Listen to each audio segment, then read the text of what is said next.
Hello, welcome to Money Tips. Hope you're having a great day. Just going to adjust this slightly here, this mic. Yeah, hope you're having a great day. The headlines today is that 500,000 tenants in the UK could lose their home without financial help. And this comes on top of the announcement by Boris Johnson that we have now a roadmap out of lockdown. And I'll explain that in a second. Also, US tech stocks have fallen sharply, which could be ominous for the end of the bull run, who knows. And I'm going to tell you about a free software that could help you launch your online marketing business this year, well, almost immediately, in fact. So up to 500,000 tenants are at risk of losing their home without some sort of financial help. And this comes on a warning from charities, landlords and lenders. The Citizens Advice estimate that 500,000 private tenants are in arrears due to the impact of COVID-19. And the Resolution Foundation told the BBC that 750,000 renters had fallen behind on housing costs just in January. And that's 450,000 more than the previous January. So it's obviously down to the COVID situation. And the think tank reports that 3% of private renting families have been able to negotiate lower rents over the last 10 months. This is where they could go back to their landlords and say, well, look, I want to reduce my rent. And I don't suppose landlords may not be in a position to do that, even if you're with a housing association or a council. So people are in a bit of trouble. Of course, there's a ban on eviction, but the housing, last week, the Housing Secretary, Robert Jenrick, announced that the ban on bailiff enforced evictions in England would be extended until the 31st of March, which means hundreds of thousands of tenants are effectively living on borrowed time, waiting, they've got this sword of Damocles hanging over them, this possible eviction. But it will take time for, even if you wanted to evict somebody, it would take months and months because you'd have to start the action and wait for a court hearing, wait for perhaps even if you win the case, you've got to then apply for bailiffs to come out and that sort of thing. So, if you're a tenant and you just don't want to pay your rent, I think you've got a bit more time than the end of 31st of March. And if you're a landlord, unfortunately, then you've got to wait a bit longer before you can get your property back. And possibly, we look at landlords as greedy landlords and that. So a lot of landlords are small investors, maybe with one or two buy-to-let property. They've probably got a mortgage on it. Millions of landlords have mortgages on them.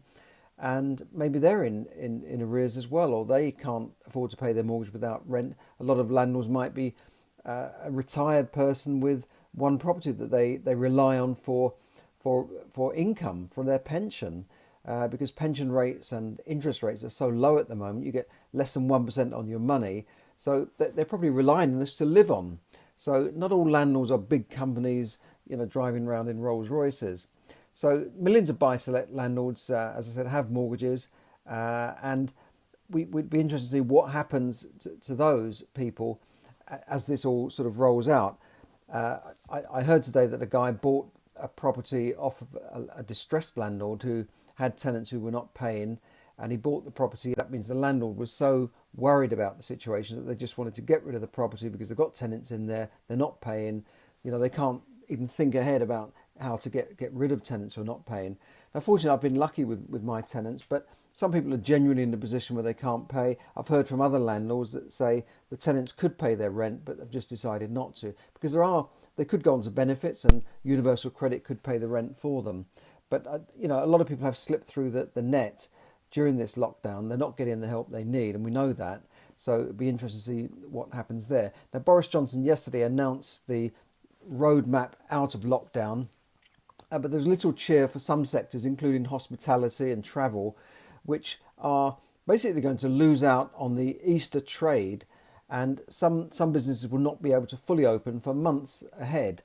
And the hospitality is I've heard it described as the fourth largest or fifth largest industry sector in the UK. So it accounts for billions of pounds and hundreds of thousands, if not millions of jobs. You think of all the people working in hospitality and all the small businesses, the little cafes, the pubs, the small independent restaurants that have had to suffer during this period for months and months.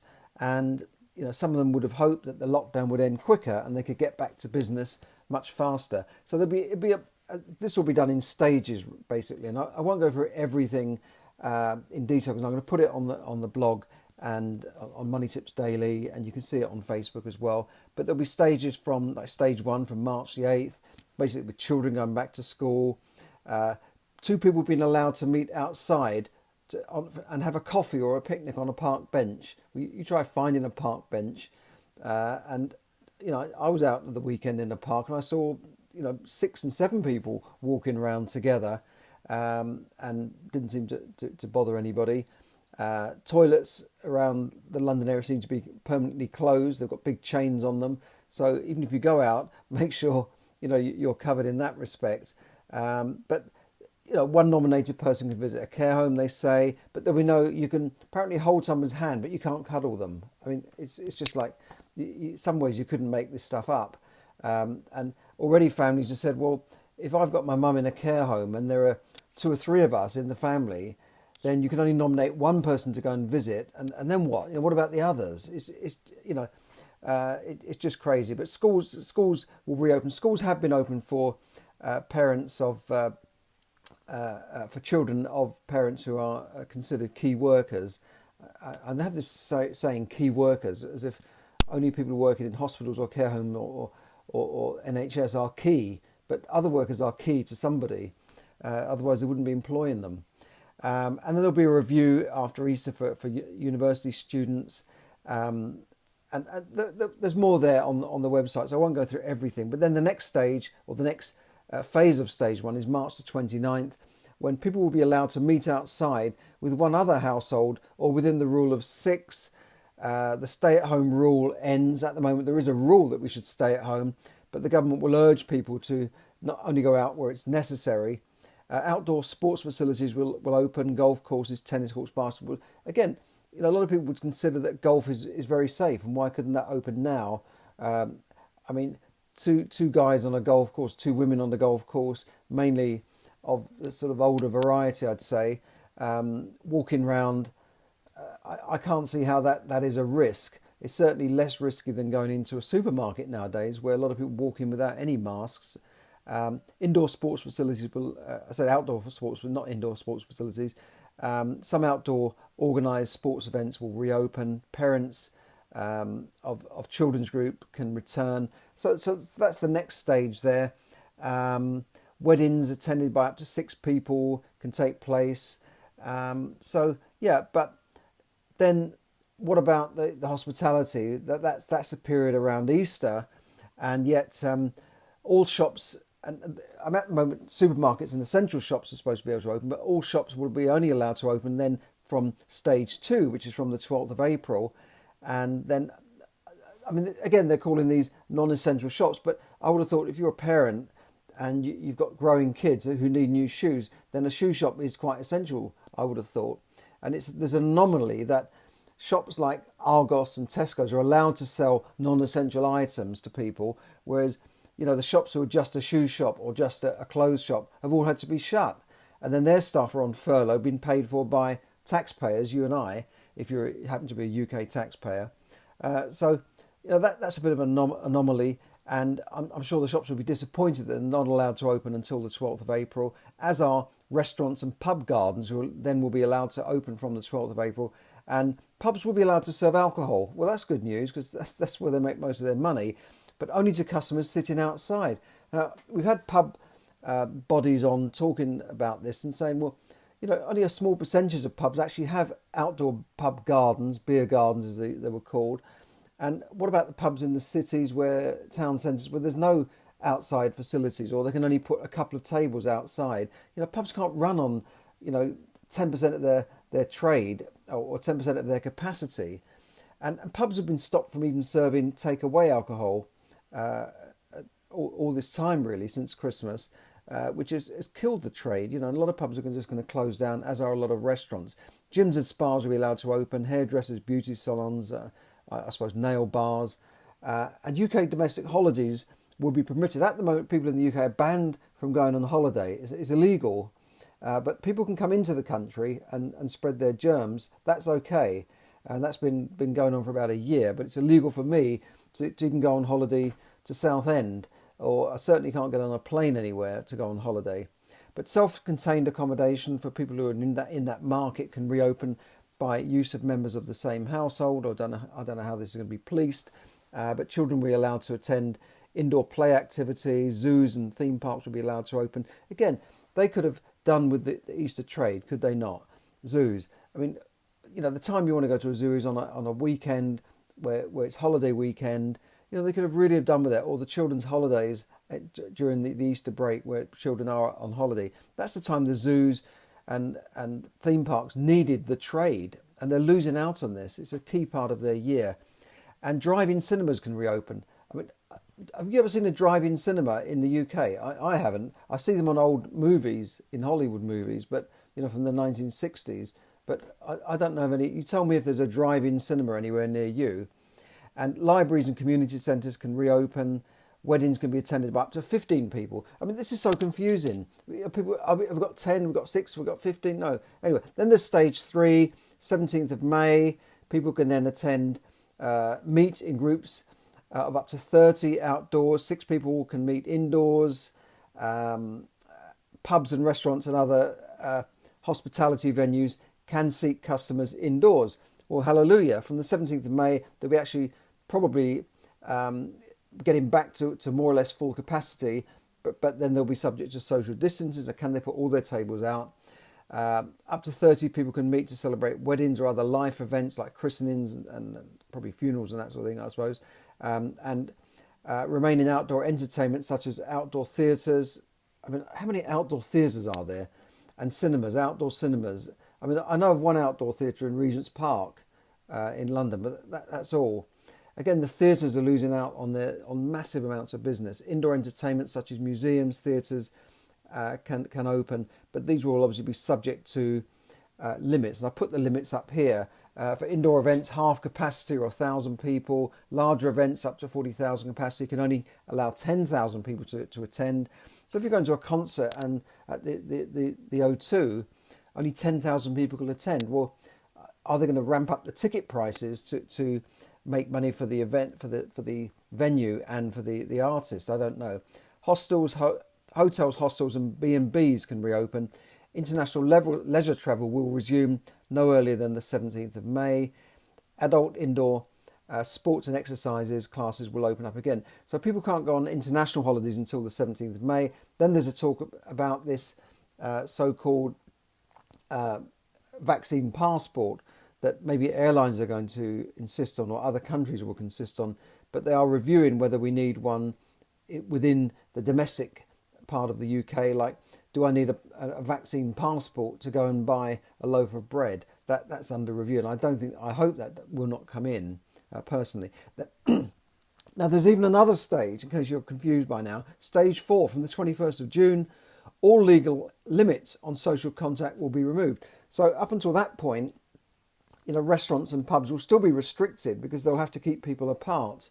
There'll be no legal limit on the number of people who can attend a wedding and a funeral and other life events. From April, the government will run pilots for events such as large weddings, festivals and work conferences. And this will determine how to measure, such as enhanced testing might allow groups to attend. So that there could be a testing process where they'll have a rapid test before you can sort of go into anywhere. Maybe there'll be a bouncer on the nightclub door going, no test, you can't come in. Here, I'll stick this up your nose and then you can come in. But that's not going to bother me because you probably guess I don't go to many nightclubs.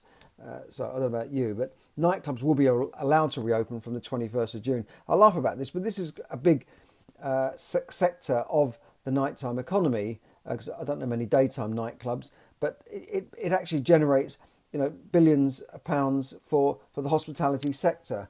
Creates a lot of jobs and so on. But so I'm not being flippant about it, but nightclubs have been shut down for a long time. Now there are these 4 tests as well for easing restrictions. These are things like the vaccine program continues to go to plan. Well, I don't see how that's going to stop. Vaccines are sufficiently reducing the number of people dying. That's already happening. Infection rates do not risk a surge in hospital admissions. I don't think that's going to happen because things are going down. They're well below the so-called R rate at the moment.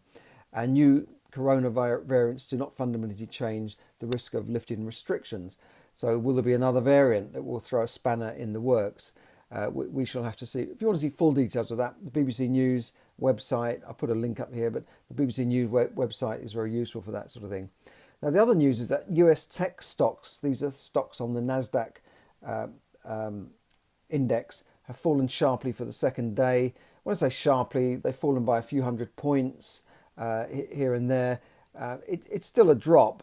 I mean, the Dow Jones, which is the main sort of index, fell by 87 points, and the NASDAQ by nearly 200 points. It doesn't sound a lot, but I mean, it only represents a couple of percent of their value, but that's billions of pounds wiped off companies, and it's the second day running, which could be ominous. Apparently there's fears that a rise in interest rates could stall the economic recovery.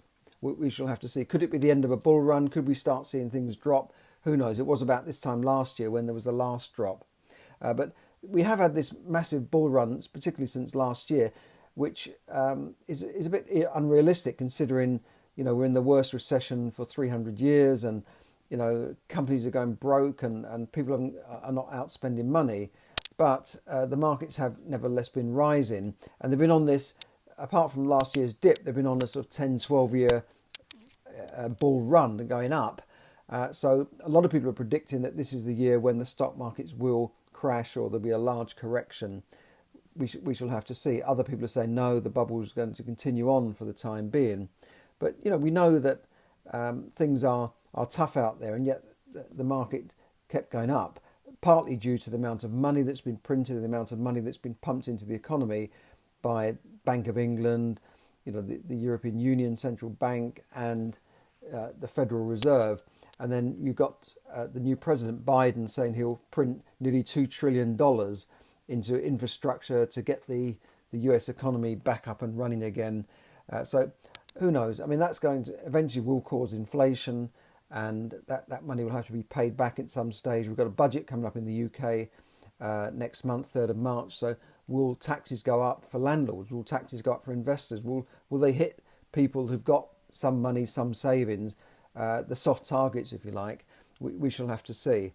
The other thing I want to talk to you about is online marketing. Now, I've talked about starting a business, and I see a lot of people trying to start physical businesses and open up shops in the high street, despite the fact that shops are closing down everywhere. They say there's always one born every day. I'm not saying that they're suckers, but when you see a shop closed down that was a hairdresser, and then you see another guy come in and he opens up another hairdresser, and there's 10 of them already on the high street, you think, well, did they not think about where their trade is going to come from? And then they're closing down a year or two down the road, having lost their savings, having lost the premium on the lease, all that money they paid in rent. To open up a shop, even in a suburban high street, is going to cost you $50,000 a year with rent, with your council rates, and your other utility costs, and maybe one member of staff. You're looking at £1,000 a week before you can make any money that week. You've got to cover that cost of £1,000 a week to open up any kind of shop. And I see shops opening up selling Poundland kind of stuff for £1 or £2, when there's a Poundland round the corner doing it bigger and better than them, and there's another pound shop across the road. And you think, where are they going to make their money? They've got to sell a lot of pound stuff.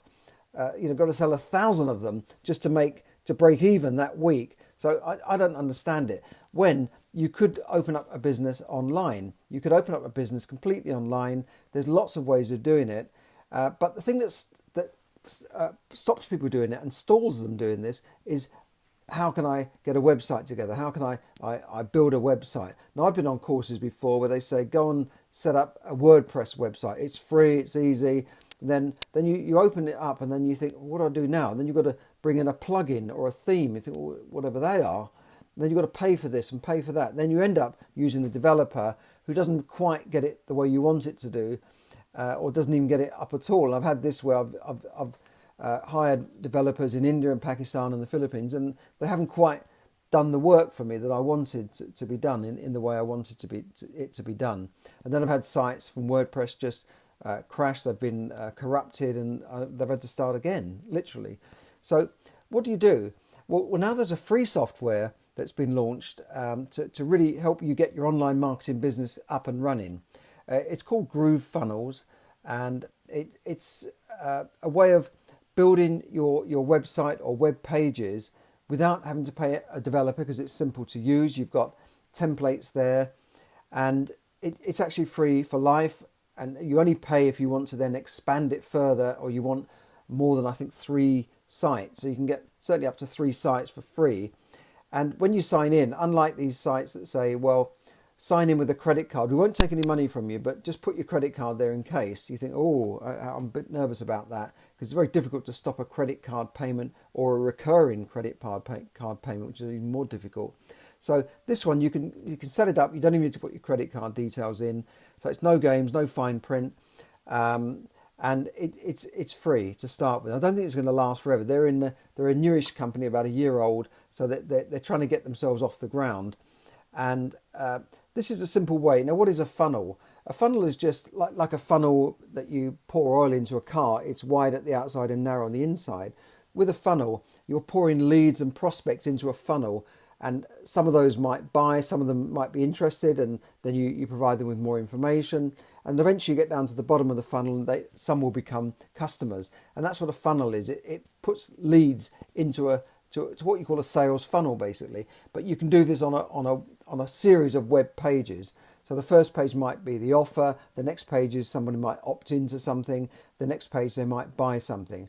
And these are very easy to do with this type of software, with GrooveFunnels, because it's geared up for that type of process, whereas the average web developer doesn't really know what a funnel is. I remember this a few years ago, trying to get them to build funnels. I go, what's a funnel? It's just a website, isn't it? No, it's a bit more than just a website where you've just got a page and people go onto that page and then go away again. This is where you're making a sales offer, and that's what you need if you're running an online marketing business. So this system is really good. It's effective tools where you don't need a web developer. Unless you really don't understand anything at all, then you could bring in a web developer. But with the basic tools there, a web developer wouldn't cost you as much as, say, starting from a blank canvas. And they've got all the templates there, so you could basically set most of it up yourself. So GrooveFunnels is there, and it's not only is it just a funnel building service, but you can also add on things like choosing your own domains, use their domains, use your own domains. You can bring in things like a shopping cart. A shopping cart is basically where you go to pay with a credit card. You can add that in within the same service, whereas normally you'd have to bring in these things to a WordPress site. I wouldn't know where to start, bringing in shopping carts, bringing in this, bringing in that, pulling in. Then you might need an email service where you want to email clients within an integrated system, so you follow up with emails. That can all be done within GrooveFunnels rather than having to then pay another provider like Aweber, and then you're paying them 20, 30, 40, 50, 100 or sometimes £200 a month, depending, or dollars, depending on how many email people you've got in your list. So this system gives you really everything under one roof, and then you can set up a membership site in there as well. Everything within under one roof for free, and then you only upgrade if you want to upgrade, should you want to expand further and have more and more websites. But initially you can get your business going for free. Now, in addition to that, if you haven't got a product yet for online marketing, this could be your product, because they'll allow you they'll give you an affiliate commission deal where they will allow you to offer this service to your customers, to your friends and family, to anybody, and then get paid a small commission based on whether they sign up with the free account or not. It's not the be all and end all, but it gives you a product to start with. It's not multi-level marketing. It's just saying, if you introduce a customer to us, we'll pay you a small commission. So that's a nice little addition thing to there. But basically, it's a great software service, and it will help you get your business up and running. So I'm going to put a link up at the bottom of this page. Have a look at it, have a play around with it. And if you sign up for a free account, that's great. Hope you do. But if you don't, that's fair enough. But I don't think you'll find anything like it for a free service. And I don't think it's going to be free forever. The owner of the business, the founder of the business, said it's only for a limited time, because they're still adding to this software. And during this beta period, if you like, they are just giving this away for free, but they won't do it forever. I'm sure they won't. And every time they've upgraded it further, the price has gone up for the upgrades. So anyway, it's free at the moment, so go and have a look at it, especially if you want to get an online business up and running in this year. So thanks for listening, and I'll speak to you again soon. Do have a look at that. It's a free account with GrooveFunnels. And obviously thanks for everyone tuned in on Facebook Live. Hi Lee, how you doing there? And everyone else. I've got people abroad looking in as well. That's great. Do click on the like button if you like what I'm saying, if it makes sense to you. And please share the post. You feel free to share the post. That would be great too. But I've been using GrooveFunnels for a little while now. I'm not a techie at all, but I have found this fairly easy to get up and running and get something going straight away. Just to explain what a funnel is again, a funnel is a series of pages that you probably bought things online yourself, where you go into, you see something that says, would you like to do X, Y, Z? You think, yes, that sounds interesting. So you may go onto that page and they say, to get this free report, or to get further details, or to join this talk on blah, blah, blah, please leave your email address there. And then you say, you go into that, you sign up, you leave your email address, and that's kind of what a funnel is. And then at the end of that talk, that report, that webinar, you might decide, well, I like what they're saying, I'd like to buy something from them. And that's basically what a funnel is. And this system allows you to do that and put the email address system in, so that when they opt in, you've got a landing page there, you've got an opt-in page there. It's all done within the same system. Whereas when I tried to do this WordPress, you had to then bring in a plugin or something else, which I think, what are these plugins? What are these themes? And then bring in some other opt-in page, and sometimes it didn't work. They didn't talk to each other properly. It didn't integrate, and then you have to bring a developer in. With GrooveFunnels, you can do it all in one place, and it's nothing sinister about it. That's how products are sold. Sales funnels are nothing new. It's just that it's new to the web, or fairly new to the web. When you think any sales process is a kind of a funnel. It could be that people in the old days, people would send out leaflets, drop leaflets, and someone responds to that leaflet or responds to a letter and says, yeah, I'm interested in this. I want to buy gold coins from bullion.com. And then they go through maybe a process of getting a brochure or getting a phone call, and then they become a customer.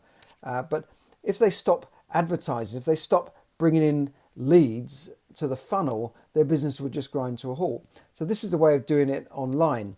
And a lot of shop owners don't think about this. They just open their doors and think people are going to come in because I'm in the high street.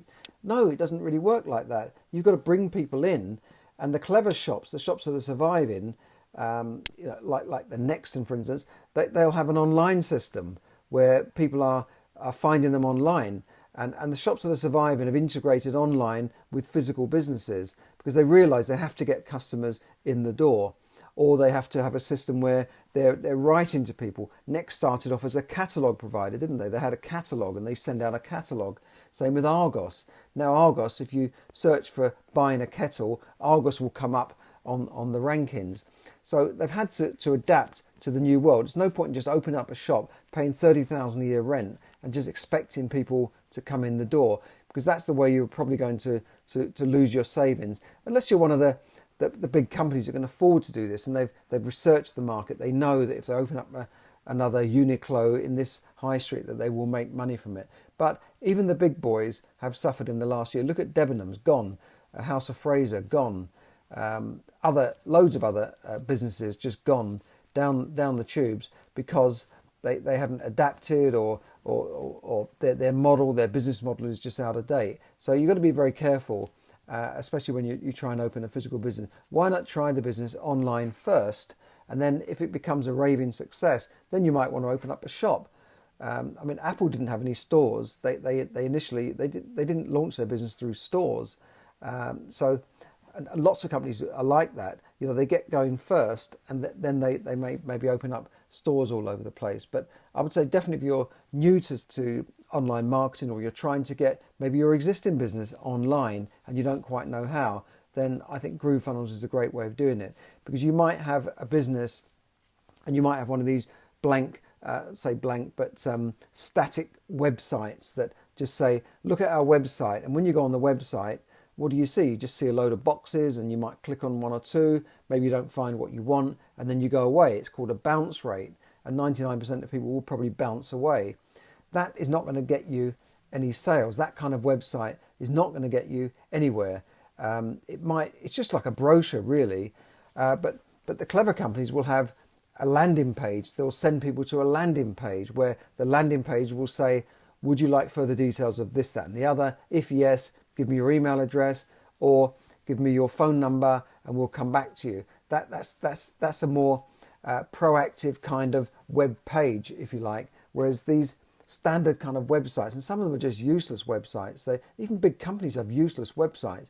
You go in, it's all over the place, and you think, what do I do now? And then you're trying to find something, and you can't even find their phone number on there. But you notice that clever companies that have good online marketing will have a website that somehow draws you in. It's got to draw you in with an offer, something special, and then you're likely to leave your email address, which then means you're on their customer list, and they can email you with further offers. They can get in touch with you again, and hopefully sell you something in the future. But whereas a shop will just allow people to walk in and walk out. They walk in, they look around like that, and then they're out the door.